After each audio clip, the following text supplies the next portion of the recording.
Who dares sell such pitiful cheese to the king's convoy? The booming voice cut through the morning mist of Caerlow's marketplace like a blade. Elswyth froze, her hand still clutching the linen cloth that covered her small display of goat cheeses. Around her, the usual bustle of the market square died instantly as villagers shrank back from the mounted soldiers whose polished armor gleamed despite the journey's dust.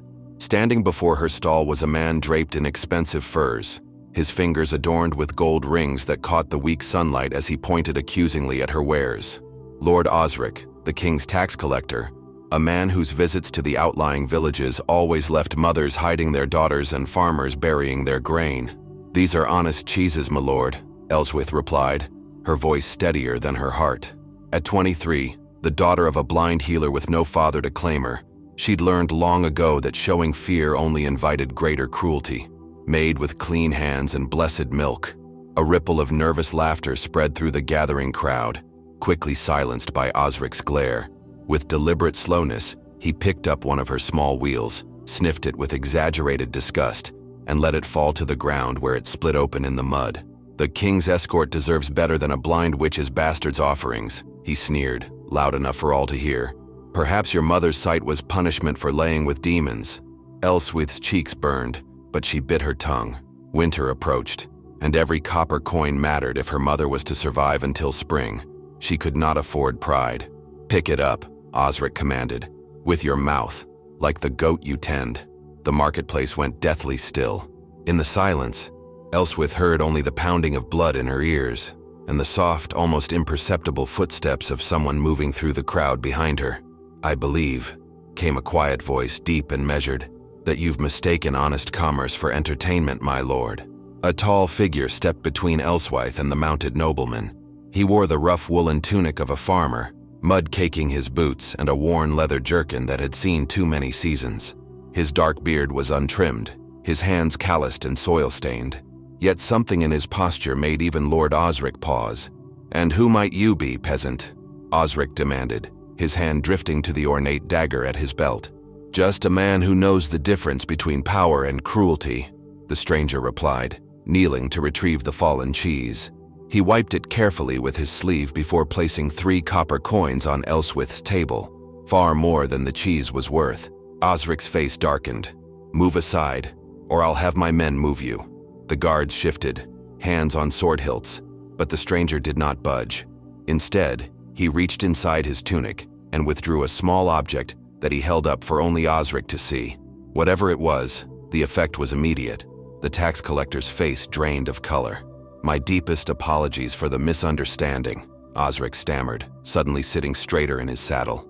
"The journey has been long and you are expected at the northern garrison by nightfall," the stranger finished for him, his voice still quiet, but carrying an undeniable authority. "I suggest you make haste." Without another word, Alric signaled his men and the entire convoy clattered away, leaving the villagers murmuring in confusion and relief. Elswyth stared at the stranger, who was already tucking whatever he had shown Alric back into his tunic. "Thank you," she managed, "but that was foolish. He'll remember your face." The man shrugged. "Some things are worth remembering." His eyes, when they finally met hers, were gray like winter sky, but with a warmth that belied their color. "Your cheese? Is it truly blessed?" Despite herself, Elswyth laughed. "Only by honest work and clean water. I'm Elswyth, Alric," he replied simply. He glanced at her modest display.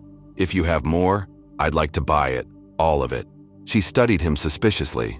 His clothes were those of a farmer, yet he had coins to spare and could frighten away the king's men with a mere token. "Why would a man who can command a tax collector want my simple cheese?" A shadow passed over his face. "Perhaps I've had my fill of court delicacies." Before she could question him further, old Willem from the mill hurried over, bowing awkwardly to the stranger. "Begging your pardon, sir, but my cart's wheel has broken clean off, and I've grain that must reach the storehouse before the rain comes. Might you lend a hand? You look strong enough." Elswyth expected the mysterious Alric to refuse.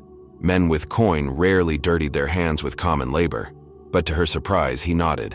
"Lead the way," he said, then turned back to Elswyth. "I'll return for the cheese." She watched him walk away with Willem, his back straight despite the common clothes. his gait betraying none of the shuffling subservience that villagers adopted in the presence of nobility. Who was this man who dressed like a farmer, but carried himself like a lord?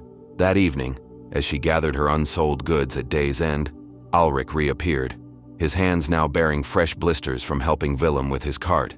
Without ceremony, he placed a small leather pouch on her table. It clinked heavily. "I still want all the cheese you can spare," he said. Elswyth opened the pouch and gasped. Inside gleamed more silver than she typically saw in half a year. "This is too much," she protested, trying to return it. "Is it?" His voice carried a strange weariness. "What is fair payment for food without lies?" She frowned. "You speak in riddles, stranger." "No," he replied, taking the bundle of cheese she'd wrapped for him. "For the first time in 7 winters I speak plain truth. Good night, Elswyth of Caerlow." As he disappeared into the gathering dusk, Elswyth felt the weight of the silver in her hand and the lighter, stranger weight of his gaze in her memory.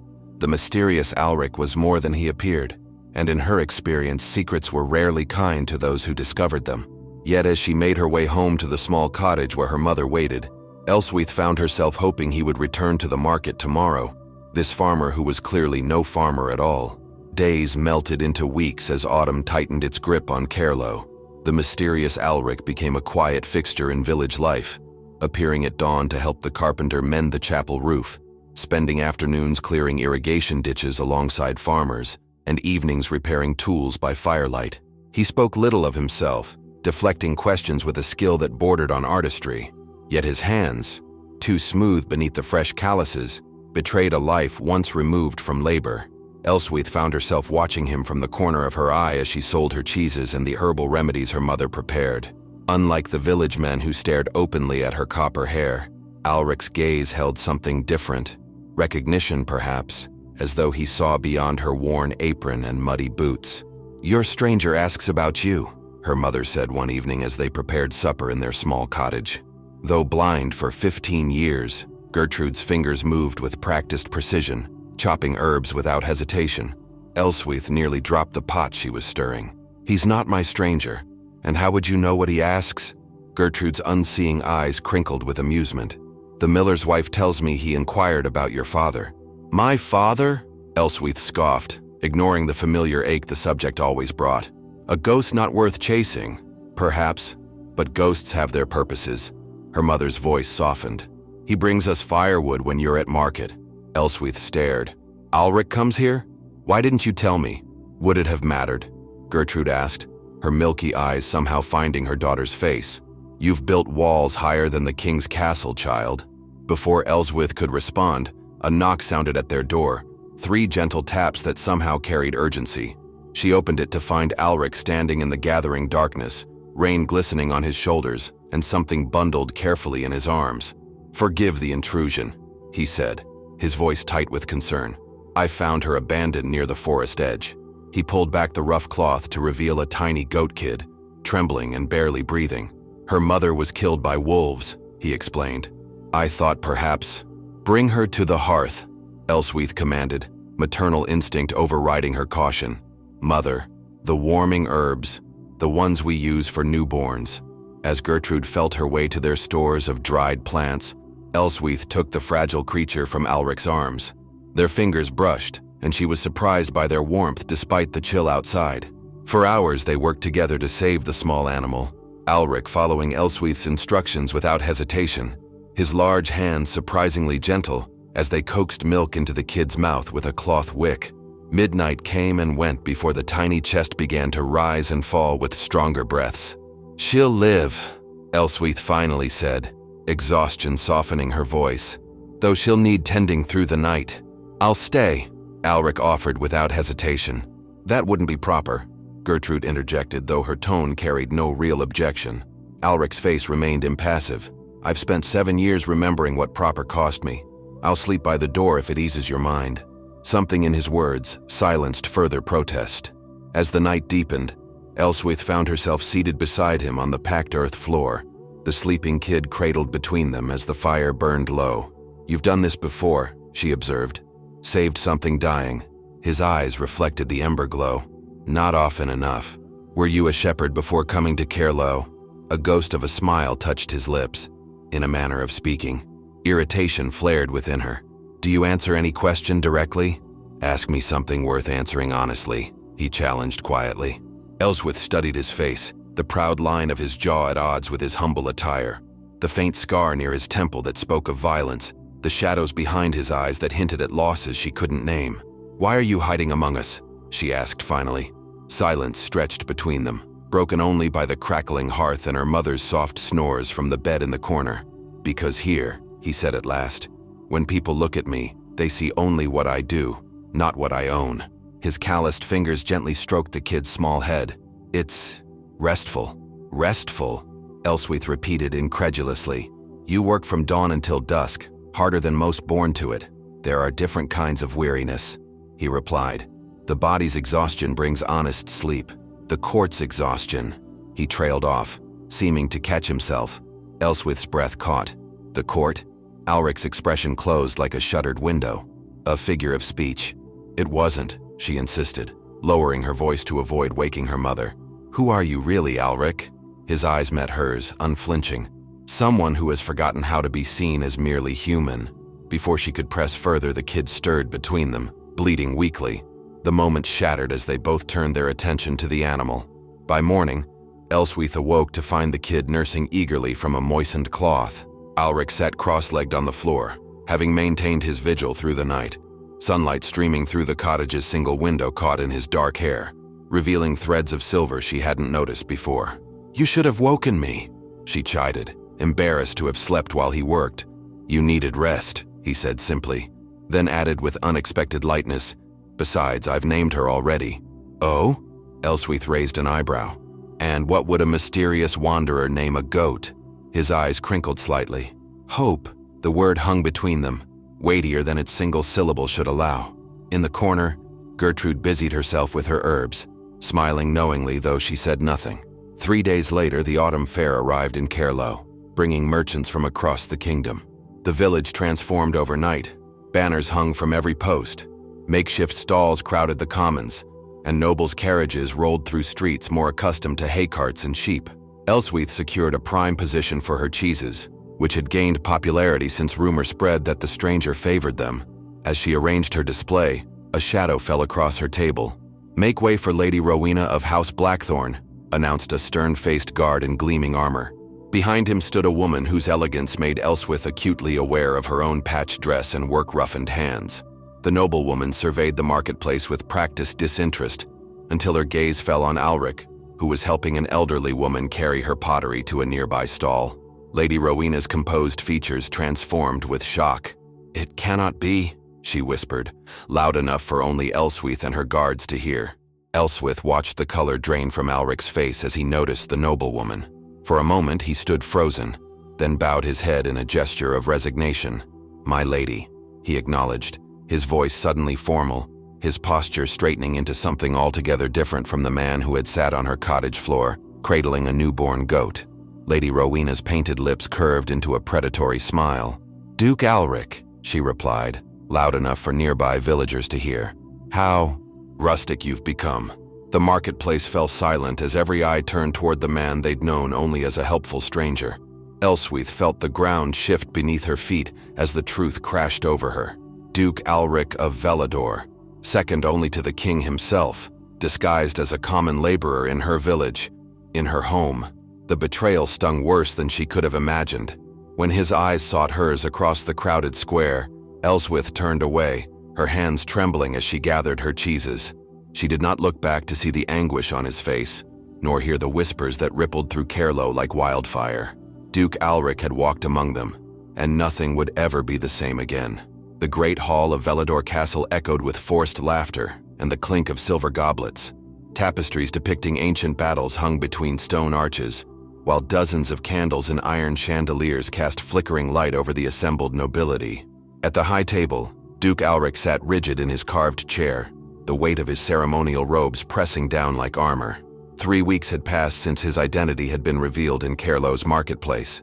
3 weeks since he'd been practically dragged back to his rightful place by a royal summons he couldn't ignore. The king needed his counsel, as Lord Theodric's forces gathered at the southern borders, threatening the peace that had held for a generation.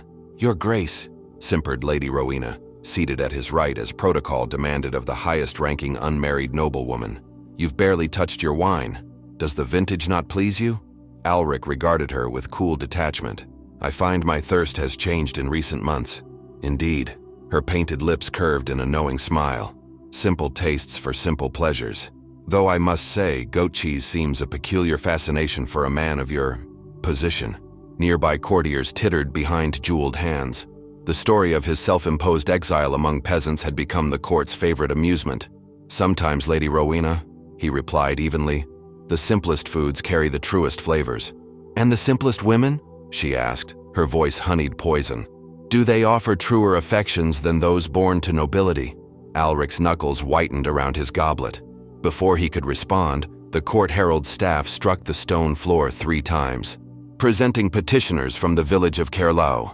Alric's head snapped up as a small delegation entered the hall. His breath caught at the sight of copper hair. Elswyth walked among them, her simple blue dress stark against the opulence surrounding her. She kept her eyes lowered, but her back was straight as oak. Beside her, hobbling with a walking stick, came her mother Gertrude, guided by young Thomas the blacksmith's son. Behind them followed Willem from the mill and 3 other village elders. The villagers knelt awkwardly before the high table, unused to court protocol. Lord Edmund, the king's seneschal, stepped forward with an impatient sigh. "State your business quickly. His Grace has matters of war to attend." Willem cleared his throat nervously. "Begging your pardon, my lords and ladies. We've come about the new tax levied on our village. Since Lord Osric's visit, our rates have doubled, and with winter approaching, tax disputes are handled by the exchequer." Lord Edmund interrupted. "You waste the Duke's time with trivial matters." "Not trivial to those who'll starve." Gertrude's blind eyes seemed to find Alric unerringly. "Or have you forgotten the weight of hunger so quickly, your grace?" A shocked murmur rippled through the hall at her impertinence. Guards stepped forward, hands on sword hilts, but Alric raised his hand to stop them. "I have forgotten nothing, good wife Gertrude," he said, his voice carrying to every corner of the suddenly silent hall, "including a debt for firewood and kindness." He stood, and the entire court rose with him as custom demanded. "Lord Edmund, bring me the new tax records for Caerlau." His tone left no room for argument. "And summon Lord Osric immediately." As servants scrambled to obey, Alric gestured for the villagers to rise. His eyes sought Elswyth's, but she kept her gaze firmly on the rushes covering the floor. "While we wait," he announced, "these good people have traveled far. Offer them refreshment."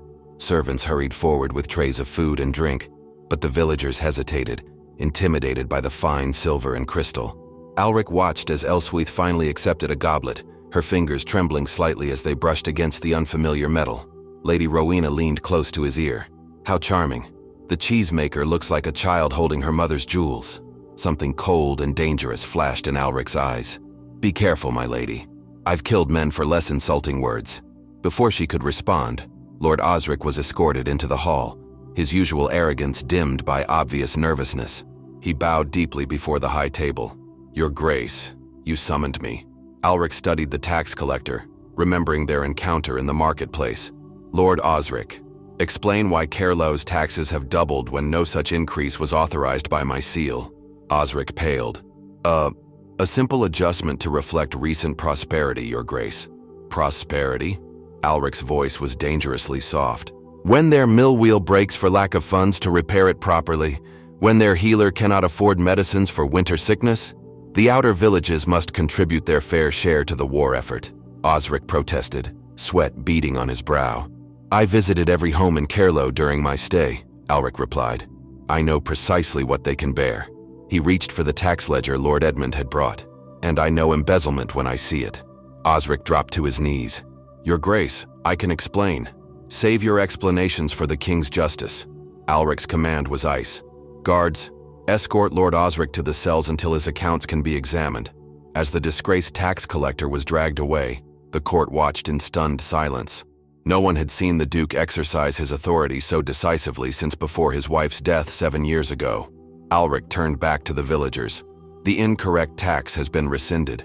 Furthermore, Caerlau will receive grain from my personal stores to ensure no one hungers this winter." Willem's weathered face broke into a grateful smile. "Thank you, your grace. We knew you were a good man." living among us as you did." Alric nodded, but his eyes had found Elswyth's at last. The coldness in them cut deeper than any blade. She did not join in the villagers' thanks. "If that concludes your petition," Lord Edmund interjected, "the Duke must attend to preparations for Lord Theodric's advancing army." "Actually," Gertrude spoke up again, "we brought something for his grace." She nudged Elswyth gently. With obvious reluctance, Elswyth stepped forward and placed a small cloth-wrapped bundle on the table before Alric. The court watched with curious amusement as he unwrapped it to reveal a small wheel of cheese. Laughter rippled through the hall until Alric raised the simple offering and inhaled its aroma with closed eyes. "Food without lies," he murmured, repeating words he had once spoken in the marketplace. When he opened his eyes, something had shifted in his expression. "I thank you for this reminder of honest labor." He turned to address the entire hall. "These good people are my honored guests tonight. They will dine at my table and be given chambers in the East Wing." Gasps of outrage came from several nobles. Lady Rowena's face contorted with barely concealed disgust. "Your Grace," she protested, "surely you cannot mean to seat peasants among nobility at a war council." "I mean to honor those who earned my respect through honest work rather than birthright," Alric replied coldly, "and their presence may provide perspectives we sorely need." As servants hurriedly arranged places at the high table, Elswyth finally spoke, her voice quiet but unwavering. "I would rather return to Caerlo tonight, Your Grace." The formal address from lips that had once spoken his name plainly struck Alric like a physical blow. Before he could respond, horns blared from the castle walls. "Riders approaching!" came the distant shout of the watch captain. "Flying the banner of Lord Theodric." The hall erupted in chaos. Knights rushed for their swords, ladies gasped and clutched at each other, and the court steward began shouting orders to secure the gates. "Clear the hall," Lord Edmund commanded. "All non-combatants to the inner chambers." As guards moved to escort the villagers away, Alric caught Elswyth's arm. The touch, their first since that night by the hearth, sent awareness coursing through them both. "You should never have come here," he said, his voice low and urgent. "Theodric's men are ruthless. If they breach the walls—" "We came because we had no choice," she replied, pulling her arm free. "Just as you had no choice but to lie to us all." Pain flashed across his face. "Elswyth, Duke Alric," a captain of the guard interrupted. "Lord Theodric himself approaches under a flag of truce. He requests parley." Alric's expression hardened into the mask of authority she had never seen in Caerlo. "Secure the villagers in the East Tower. Double the guard." As Elswyth was led away with her mother and the others, she glanced back once to see Alric donning his sword belt, transforming fully into the warrior duke of legend. In that moment, the distance between them seemed greater than mere steps across a stone floor. It was the unbridgeable chasm between their worlds. Yet as the tower door closed behind her, Elswyth couldn't help but remember the gentleness in his hands as they had fed a dying kid by firelight, and wonder which was the true man, the Duke commanding armies, or the stranger who had named a fragile goat, Hope. Dawn broke over Velador Castle with the muted glow of a winter sun. In the East Tower, Elswyth stood at the narrow window, watching armored men move like ants across the courtyard below. She had barely slept, her mind racing between fear of the impending battle and anger at the deception that had brought her here. The chamber door opened, and she turned to find her mother entering with a servant who carried a tray of bread and fruit. "The others are breaking their fast in the common room," Gertrude said after the servant departed. "You should eat something." Elswyth ignored the food. "What happened at the parley?" "No one will tell us anything." Gertrude settled into a chair, her blind eyes somehow finding her daughter's face. "Lord Theodric demands the surrender of the eastern provinces. He claims ancient rights through his grandmother's bloodline." "How do you know this?" Elswyth asked, surprised. A small smile touched her mother's lips. "Servants talk freely around a blind old woman, especially when she offers to ease their aching joints with herbs." Despite herself, Elswyth laughed. "You never change." "Neither do you," Gertrude replied more seriously. "Still hiding behind your walls when someone threatens to breach them." Elswyth stiffened. "He lied to us. To me." "Did he?" Her mother's head tilted thoughtfully. "Did he ever claim to be a simple farmer? Or did we assume what was convenient to believe?" Before Elswyth could respond, a sharp knock came at the door. She opened it to find Captain Cedric, the head of Alric's personal guard, standing stiffly in the corridor. "The Duke requests your presence, mistress," he said, his tone carefully neutral. "Both of you." Gertrude rose, reaching for her walking stick. What does His Grace want with simple villagers on the eve of battle? The captain's weathered face betrayed nothing. That is for him to say. They followed him through stone corridors and down winding stairs until they reached a part of the castle that hummed with activity. Unlike the opulent Great Hall, this chamber was austere and functional. A war room, maps covered large oak tables, and armored officers bent over them, moving small carved pieces that represented troops and supply lines. At the center of this controlled chaos stood Alric, transformed from the man she had known in Caerlow. Gone were the rough farmer's clothes, replaced by a fitted leather jerkin over a shirt of fine chainmail. A sword hung at his hip, and his dark hair was pulled back, revealing the sharp angles of his face. He looked every inch the warrior Duke of legend. He glanced up as they entered, and for a fleeting moment, Elswyth caught a glimpse of the man who had sat by her hearth, uncertainty in his eyes before the mask of command slipped back into place. "Leave us," he ordered, and his officers filed out with curious glances at the village women. When they were alone, Alric gestured to the maps. "Lord Theodric plans to attack at nightfall. His forces outnumber ours, but he doesn't know these lands as I do." Elswyth frowned. "Why tell us this? We're not soldiers." "No," he agreed, "but you know something my battle-trained captains do not." He pointed to a section of the map showing marshy terrain south of Caerlow. The migration patterns of birds. Understanding dawned on her face. The hidden paths through the wetlands. Alric nodded. "My scouts report movement there. Theodric plans to flank us while his main force engages our front gate. But the marshes are treacherous to those who don't know them. Only village hunters use those paths," Elswyth said slowly, "and only in certain seasons when the ground is firm enough." "This season?" Alric pressed. She studied the map, memories of her childhood flooding back, watching her father vanish into the mists before he abandoned them forever, learning from old trappers which birds signaled safe passage. "The red-winged blackbirds have already gone south," she said finally. "When they leave, the eastern path floods within a fortnight." She traced a route with her finger. "Here, this will be underwater by now. And here, quicksand forms after the autumn rains." Alric's eyes lit with the fire of strategy. "Then Theodric's men will be trapped between water and mud." He turned to Gertrude. "The marsh fever. Your remedies were known throughout 3 provinces before your sight failed. Can you still prepare them?" "If I have the proper herbs," the old woman replied. "I'll have the castle herbarium open to you." He hesitated, then added more softly, "I remember the fever from childhood. My own mother suffered it." Something shifted in Gertrude's expression. "The marsh claims many, nobles and peasants alike." A heavy silence fell between them, laden with unspoken meaning that Elswyth couldn't decipher. Before she could question it, another knock came at the door. "Enter," Alric called. Lady Rowena swept in, resplendent in a gown of deep crimson, her dark hair elaborately braided with golden threads. She faltered momentarily at the sight of the village women, but recovered with practiced grace. "Your Grace, the court ladies are preparing bandages for the wounded. I thought perhaps your guests might wish to assist as befits their station." The insult was thinly veiled. Elswyth felt her cheeks burn, but before she could respond, Alric stepped between them.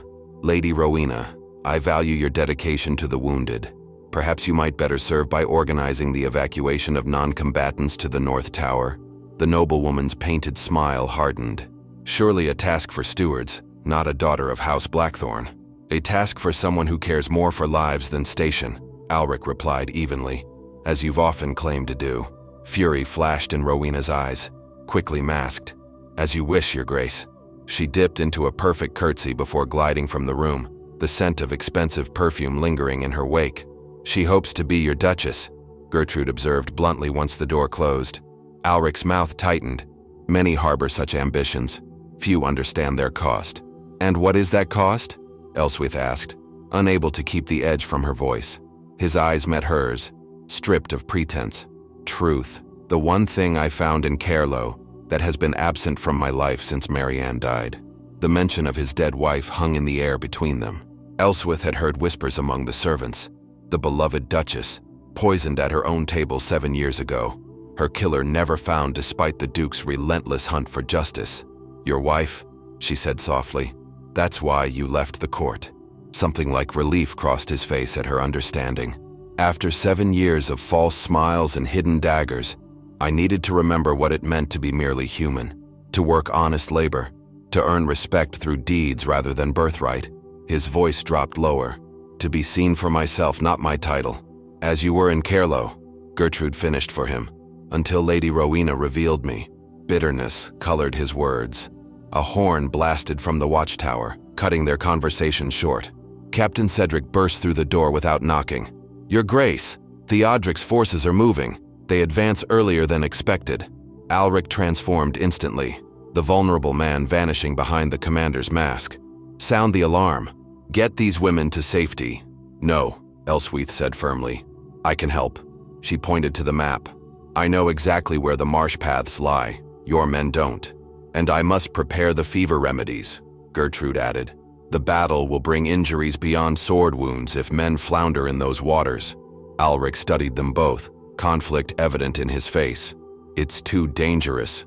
"More dangerous than living blind in a village with no protector?" Gertrude challenged. "More dangerous than facing Lord Osric alone in the marketplace?" A muscle worked in Alric's jaw as he recognized the truth in her words. "Very well." He turned to Cedric. "Take Mistress Elswyth to the scout captain. Her knowledge of the marshlands may save many lives." To Gertrude, he added, "My personal healer will escort you to the herbarium." As they prepared to leave, Alric caught Elswyth's arm. "If the battle turns against us," he said quietly, "promise you'll flee north with the other refugees." "I make no promises to men who hide behind false identities," she replied, but there was less heat in her words than before. Something like a smile touched his lips.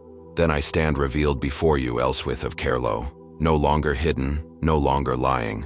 His hand moved to the hilt of his sword. "Today I fight not just for my lands, but for the truth I found in your village. That worth comes from actions, not titles."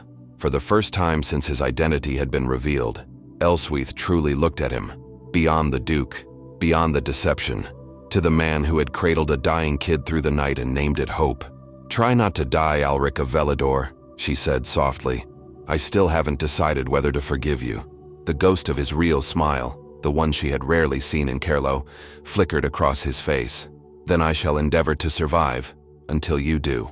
As she followed Captain Cedric from the war room, the fortress erupted into the controlled chaos of battle preparations.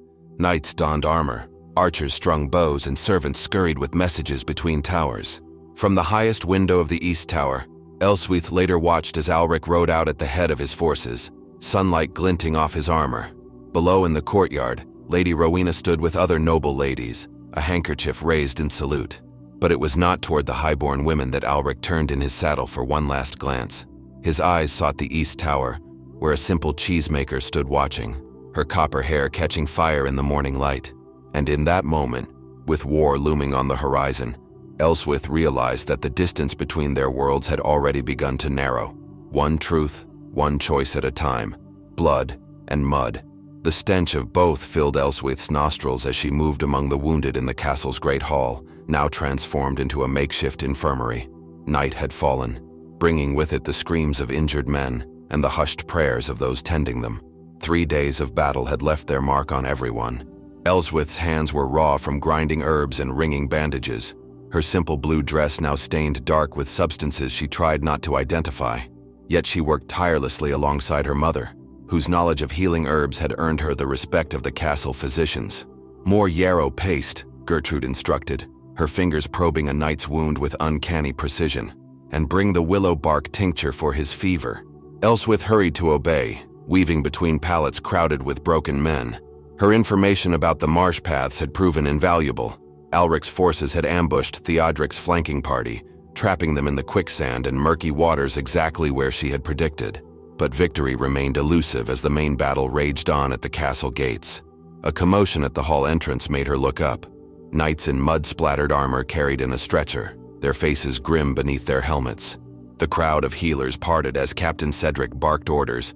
"Make way! The Duke is wounded!" The word struck Elswyth like a physical blow. She stood frozen as they passed, catching only a glimpse of Alric's pale face, his eyes closed, a crimson stain spreading across his side. Lady Rowena appeared as if conjured by dark magic, her perfect composure finally cracking. "Take him to his chambers at once. Summon the royal physician." No one questioned her authority as she followed the stretcher up the grand staircase. Elswyth remained rooted, a bowl of healing paste clutched in suddenly trembling hands. Gertrude appeared at her side, somehow sensing her distress. "Go to him," she said softly. "I can't," Elswyth whispered. "The royal chambers are no place for the woman he looked for in battle." Her mother's unseeing eyes seemed to pierce through pretense. "Whose knowledge saved his men in the marshes? Whose forgiveness he sought more than victory?" Before Elswyth could respond, Willem from the mill approached, his weathered face drawn with worry. "Is it true? The Duke has fallen?" "Wounded, not fallen," Gertrude corrected firmly. "There is a difference. Lord Theodric sends terms," Willem continued. "His herald arrived minutes ago. He demands surrender by dawn or he'll burn the villages, starting with Caerlow." Elswyth's blood ran cold. He can't reach Caerlow without crossing the marshes. "Unless someone shows him the safe paths," Willem said grimly. "Lady Rowena was overheard speaking with a stranger last night. A servant found her seal on a fallen messenger this morning." "Treachery," Gertrude breathed. Something fierce and unexpected rose in Elswyth's chest, a protectiveness not just for her village, but for the man who had carried firewood to her cottage and saved a dying kid with gentle hands. "Where is the council meeting?" she demanded. Willem blinked in surprise. "The West Solar, but they won't admit." She was already moving, the bowl of medicine still clutched in her hands. Servants and nobles alike flattened themselves against walls as she strode past, copper hair flying loose from its braid, eyes blazing with purpose. 2 guards blocked the Solar entrance, their expressions skeptical as she approached. "Let me pass," she commanded with an authority she'd never known she possessed. "I have information about Lady Rowena's treachery." "The council hears no peasants," one guard began, but the door opened from within. Lord Edmund, the king's seneschal, peered out with harried impatience. "What commotion is this? We have a battle to—" His eyes narrowed upon seeing Elswyth. "The cheesemaker. What could you possibly contribute to matters of state?" "The truth about your traitor," she replied steadily. "And the only safe path through the marshes that Lord Theodric doesn't know." Something in her tone gave him pause. After a moment's hesitation, he stepped aside. The Solar contained a handful of battle-worn knights and lords hunched over maps, their faces haggard with exhaustion. At the head of the table stood Lady Rowena, imperiously directing a scribe. She looked up with undisguised contempt as Elswyth entered. "This is outrageous," she hissed. "Remove this peasant at once." "She claims knowledge of treachery," Lord Edmund replied, "and of marsh paths unknown to the enemy." A white-haired knight Elswyth recognized as Lord Garrick, the Duke's uncle, studied her with shrewd eyes. "Speak then, girl, but be warned. False accusations against nobility carry severe punishment." Elswyth set down her bowl of medicine, her hand steady now that action was required. "Lady Rowena has been corresponding with Lord Theodric. Her seal was found on a messenger killed at dawn." The room erupted in shouted denials and demands for proof. Rowena's face contorted with fury. "Baseless slander. While you were milking goats, I was being raised to serve this court loyally. Where is your evidence?" "The castle steward found the seal," Elswyth continued calmly. "And I myself overheard you last night, telling someone that the Duke would lead the marsh ambush personally, information only the War Council possessed." Lord Garrick's expression darkened. "That information led to Alric's wounding. Theodric's men concentrated their attack precisely where he rode." Rowena's composure began to crack. "This is absurd. Would I betray the man I wish to marry? The man you wish to control?" Came a weak voice from the doorway. Every head turned. Alric stood there, leaning heavily on Captain Cedric, his side bandaged beneath a hastily donned shirt. His face was ashen with pain, but his eyes burned with clarity. "Your Grace!" The council members rose in shocked respect. "You should be abed. I should be where treachery is exposed." Alric cut in, his gaze fixed on Rowena. 7 years I've searched for the hand that poisoned my wife. 7 years of watching, waiting for the culprit to reveal themselves." He took a labored step forward. "And now, when I finally find something worth living for beyond vengeance, you betray us to Theodric." Rowena's carefully constructed poise shattered completely. "She was never worthy of you. A diplomatic marriage to a simpering fool who couldn't navigate court politics. So you navigated them for her," Alric finished, disgust evident in his voice. with poison in her wine.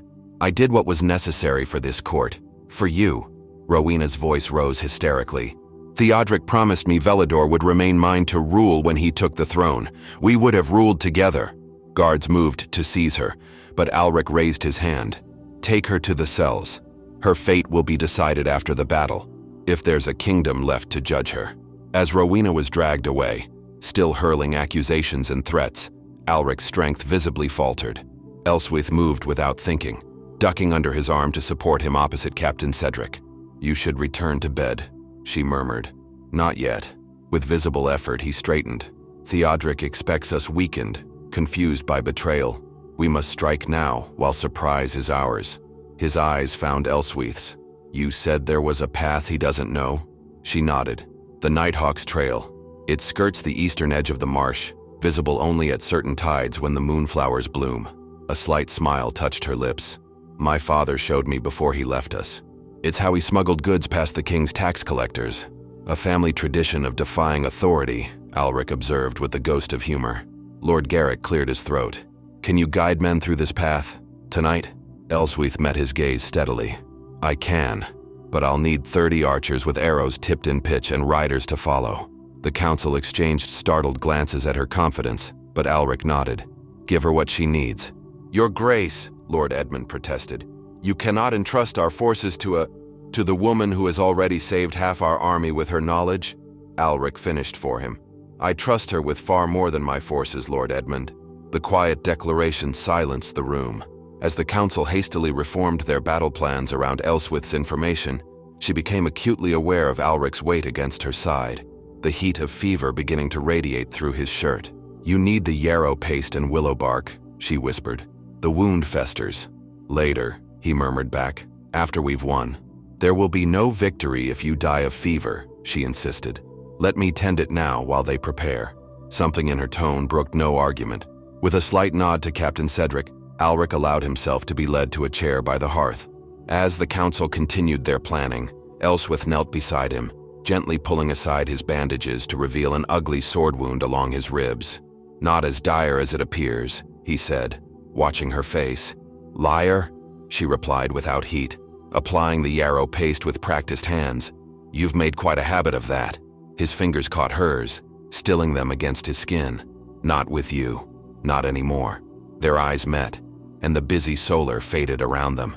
In that moment, Elswyth saw not a duke, not a warrior, but simply a man, one who had carried firewood to her mother, who had labored alongside villagers without complaint, who had named a fragile goat, Hope, in the darkest hours of night. Why did you really come to Caerlow? She asked softly. Pain that had nothing to do with his wound crossed his face. I was lost, drowning in vengeance and court politics. I rode out one day and didn't stop until I reached your village. His voice dropped lower. And then I stayed because for the first time in 7 years, someone looked at me and saw just a man, not a title, not a tragedy. I saw you, she whispered. His hand tightened around hers. You did, and Your Grace. Captain Cedric approached, breaking the moment. The men are ready. Reality crashed back. Elswyth rose swiftly, composure sliding into place like armor. I should change before we ride. These skirts will tangle in the underbrush. Alric struggled to his feet. You're not going yourself. I'm the only one who knows the path, she interrupted firmly. Unless you've suddenly developed the ability to see in darkness and read the signs of nighthawks. A reluctant smile tugged at his mouth. You are the most stubborn woman I've ever known. A quality you might appreciate in a duchess, Lord Garrick murmured, just loudly enough to be heard. The room fell silent as the implication hung in the air. Elswyth felt heat rise to her cheeks, but before anyone could speak further, a horn blasted from the battlements. 3 short bursts followed by 1 long wail. Theodric advances, Captain Cedric translated grimly. We have no more time. In the chaos that followed, Elswyth found herself whisked away to be outfitted in a guard's leather jerkin, cut down to her size, sturdy breeches, and a dark cloak to hide her bright hair. When she emerged into the courtyard, 30 archers waited alongside mounted knights, their faces solemn in the torchlight. Alric stood beside his warhorse, clearly intending to ride despite his wound. When she approached, he held out something in his palm, a small silver pendant bearing his family crest. A token, he said simply. For luck. Elswyth hesitated before taking it. I'll need more than luck to navigate the Nighthawk's path. Then take it for another reason. His voice dropped so only she could hear. As a promise that when this battle ends, we will finish our conversation, with nothing but truth between us. She slipped the pendant around her neck, tucking it beneath the borrowed jerkin. I'll hold you to that, Your Grace. Alric, he corrected softly. Just Alric. As she mounted the horse provided for her, Elswyth glanced back at the castle. In an upper window, she glimpsed her mother standing with other healers, preparing for the wounded who would surely come. And beside the gate, surprisingly, stood the villagers of Caerlow, Willem at their head, armed with whatever implements they could find. They insisted, Captain Cedric explained, following her gaze. Said if their home was at stake, they'd fight for it alongside their duke. Something swelled in Elswyth's chest. Pride, determination, and a fierce protectiveness for both the humble village of her birth and the wounded duke who had found himself there. Then let's ensure they have a home to return to, she said, turning her horse toward the postern gate. Follow me and stay silent until we reach the marshlands. Hours later, as false dawn broke over the battlefield, Lord Theodric's camp erupted in chaos.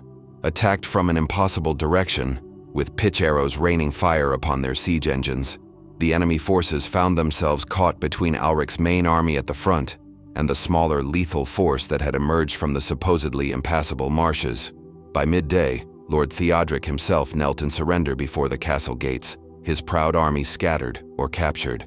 And when Duke Alric rode in victory through cheering crowds, it was not alone. Beside him, still dressed in borrowed armor with mud-splattered boots and copper hair wild from battle, rode Elswyth of Caerlow, the cheesemaker who had outmaneuvered an army. The courtiers who had mocked her humble origins now fell silent as Alric dismounted painfully, then turned to help her from her horse.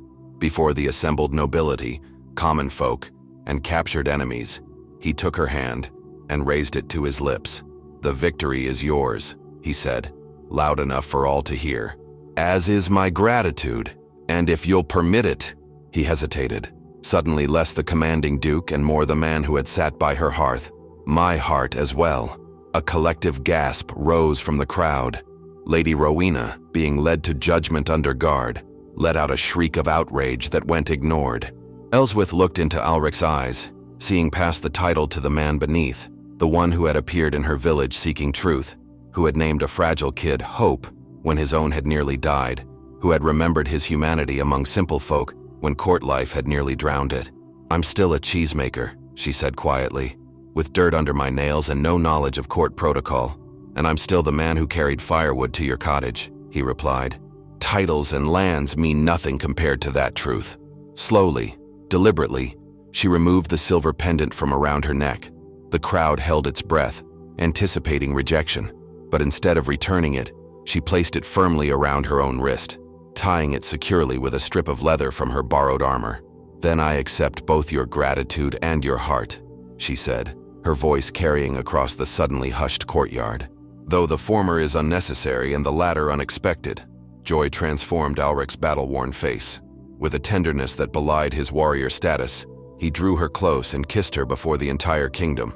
Duke and cheesemaker, nobility and common blood, two worlds bridged by simple truth.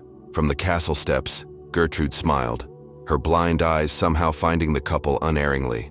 Beside her, Lord Garrick cleared his throat gruffly to hide his emotion. The court will be scandalized, he muttered. A common-born duchess. There is nothing common about my daughter, Gertrude replied serenely. Just as there was nothing truly noble about Lady Rowena despite her bloodline. She turned her face toward the old knight. True nobility lies in actions, not birth, as you well know, brother. Lord Garrick started. How did you— A blind woman sees what others miss, she interrupted gently, including the resemblance between my daughter and her father's family. Understanding dawned on the old knight's face as he looked more closely at Elswyth, at the proud line of her jaw so like his brother's, at the copper hair that had once crowned a young nobleman who had loved a healer's daughter unwisely but well. Does she know, he asked quietly, that her father was your brother? That noble blood runs in her veins? Gertrude shook her head. Some truths serve no purpose except pride. Others, she nodded toward Alric and Elswyth, now surrounded by cheering villagers and bemused nobles. change kingdoms. In the weeks that followed, as winter settled over Velador, many changes indeed came to the kingdom. Lady Rowena faced justice for both her current treachery and the long-ago poisoning of Duchess Marianne. Lord Theodric was stripped of his lands but spared execution in exchange for a binding oath of fealty. And in the great hall where Elswyth had once stood as a petitioner, she now sat beside Duke Alric as he decreed new laws, fairer taxes for outer villages, schools for common children, positions at court for those of merit, regardless of birth. The night before their wedding, Alric found her in the castle gardens, a small bundle of white fur nestled in her arms. "Hope has grown," he observed, sitting beside her on the stone bench. Elswyth smiled, stroking the young goat's head. "As have we all." He took her hand, running his thumb over the silver pendant she still wore around her wrist. "Do you regret it? Trading your simple life for all this complexity?" She considered the question seriously, as she did all things. "I regret nothing that led me to truth," she finally said. "But I have one condition for our marriage." "Name it," he replied without hesitation. "Each spring, when the first wildflowers bloom, we return to Caerlow." Her eyes met his, filled with the same directness that had first captivated him in the marketplace. Not as Duke and Duchess, but as the man and woman who sat by a hearth and saved a dying kid together. Alric smiled, the shadows that had haunted him for 7 years finally lifting from his gaze. "Not a condition, but a gift," he said softly. "For in Caerlow I found not just you, but myself." As snow began to fall gently around them, the Duke and the cheesemaker sat side by side, a small white goat between them, a living reminder that hope, like love, could flourish in the most unlikely places, if only given honest hands to tend it. In the grand tapestry of Velador's history, many would later say that the kingdom's greatest strength began not with swords or statecraft, but with a wheel of cheese offered without pretense and accepted with humility by a duke who had discovered that the truest nobility lay not in titles or lands, but in the courage to be seen as merely human.